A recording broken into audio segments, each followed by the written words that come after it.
தாவேக ஆட்சி அமைக்க உரிமை கோரியுள்ளது என்று தமிழக ஆளுநர் அதிகாரப்பூர்வமாக தெரிவித்திருக்கிறார். தமிழக வெற்றிக் கழகம் இன்னைக்கு காலையில் உங்கள் இமெயில் மூலமாக சொல்லியிருந்தாங்க அப்படின்ற செய்தியை நம்ம பார்த்தோம். அதை தமிழக ஆளுநர் உறுதிப்படுத்தியிருக்கிறார். தாவேகா பதிலை சமர்ப்பித்தவுடன் விஜயை நான் சந்திப்பேன். அதாவது தாவேகா கிட்ட நான் அவங்களுடைய எண்ணிக்கை தொடர்பான விஷயங்களை கோரியிருக்கிறேன். எத்தனை எம்எல்ஏக்கள் இருக்காங்க, எவ்வளோ பேருடைய ஆதரவு இருக்குது அப்படிங்கிறத நான் கோரியிருக்கிறேன். அதற்காக விஜய் என்னிடம் அவகாசம் கேட்டுள்ளார்.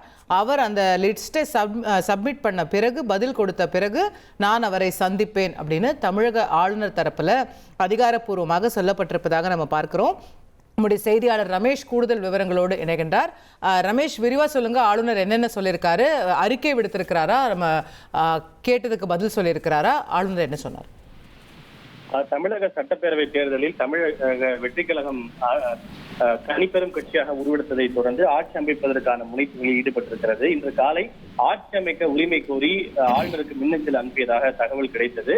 அந்த தகவலை தமிழக பொறுப்பு ஆளுநரான ராஜேந்திர அர்லேக்கர் உறுதி செய்திருக்கிறார். அதாவது தாவேக ஆட்சி அமைக்க என்னிடம் உரிமை கோரியிருக்கிறது என்பதை தமிழக பொறுப்பு ஆளுநர் ராஜேந்திர அர்லேக்கர் தெரிவித்திருக்கிறார். விஜய் தன்னிடம் அவகாசம் கேட்டிருப்பதாகவும் தான் சரியான எண்ணிக்கை என்ன என்பது தொடர்பான விவரங்களை அவரிடம் கேட்டிருப்பதாக அவர் குறிப்பிட்டிருக்கிறார். ஏனென்றால் தாவேகாவை பொறுத்தவரை ஆட்சி அமைக்க தேவையான பெரும்பான்மை எண்ணிக்கையில் வெற்றி பெறவில்லை. இருப்பினும் தனிப்பெரும் கட்சியாகத்தான் அது உருவெடுத்திருக்கிறது. எனவே ஆட்சி அமைக்க வேண்டும் என்றால் அவர்களுக்கு எத்தனை எண்ணிக்கை இருக்கின்றது என்பது தொடர்பான விவரங்களை தான் தாவேகாவிடம் விஜயிடம் கேட்டிருப்பதாகவும் அவர்கள் சரியான பதிலை சமர்ப்பித்தவுடன் அவரை விரைவில் சந்திப்பேன் என்பதையும் தமிழக பொறுப்பு ஆளுநர் ராஜேந்திர அர்லேக்கர் தெரிவித்திருக்கிறார். அதனை ஊர்ஜிதம் செய்திருக்கிறார்.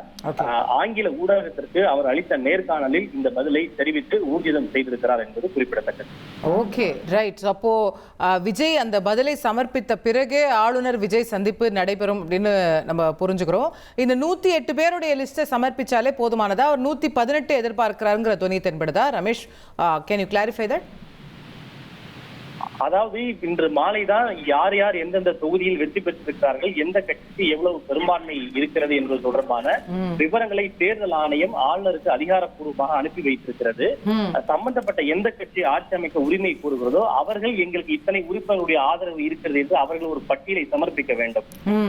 ஆளுநர் ஏற்கனவே தேர்தல் ஆணையம் வழங்கி இருக்கக்கூடிய அந்த பட்டியலையும் யார் ஆட்சி அமைக்க உரிமை கூறுகிறார்களோ அவர்கள் வழங்கி இருக்கக்கூடிய பட்டியலையும் சரிபார்த்து அவர்கள் சொல்வது உண்மைதானா என்பதை அவர்கள் முதலில் முடிவுக்கு வருவார்கள். அதன் பிறகு யாருக்கு பெரும்பான்மை இருக்கிறது, அப்படி பெரும்பான்மை இல்லை என்றால் யாருக்கு தனிப்பெரும் கட்சியாக உருவெடுத்திருக்கிறார்கள், சிங்கிள் மெஜாரிட்டி என்று சொல்வார்கள். இந்த இரண்டு சூழ்நிலையில் யாருக்கு அதிகம் இருக்கிறது என்பதை பொறுத்து ஆட்சி அமைக்க சம்பந்தப்பட்டவருக்கு ஆளுநர் அழைப்பு கொடுப்பார். இந்த தாவேகாவை பொறுத்தவரை அவர்களுக்கு 118 என்ற எண்ணிக்கை இல்லை. இருப்பினும் சிங்கிள் மெஜாரிட்டி என்கிற ஒன்று இருக்கிறது. அவர்தான் தனிப்பெரும் கட்சியாக உருவெடுத்திருக்கிறார். எனவே ஆளுநர் தனக்கு இருக்கக்கூடிய டிஸ்கிரிஷன் அதிகாரத்தை பயன்படுத்தி விஜயை ஆட்சி அமைக்க அவர் அழைப்பு விடுக்கலாம். அவர் முதலமைச்சராக பொறுப்பேற்றுக் கொண்ட பின்னர் அடுத்த 14 நாட்களுக்குள்ளாக தன்னுடைய பெரும்பான்மையை நிரூபிக்க வேண்டும். எனவே இது போன்ற சூழ்நிலையில் இதற்கான வாய்ப்புகள் தான் மிக அதிகமாக இருக்கின்றன. ஓகே, நன்றி ரமேஷ், விரிவான உங்கள் தகவல்களுக்கு நன்றி. 1,28,00,000 மனங்களை வென்ற தந்தை டிவி யூடியூப் சேனல். தவிர்க்க முடியாத தம்ப்நெயில், கலக்கலான கான்டென்ட்ஸ். நீங்களும் இந்த குடும்பத்தில் இணைய இப்பவே சப்ஸ்கிரைப் பண்ணுங்க. அசுரபலம் கொண்ட எங்கள் டிஜிட்டல் கரங்களில் உங்கள் விளம்பரங்களை சேர்க்க வாட்ஸ்அப் பண்ணுங்க. 8939888838.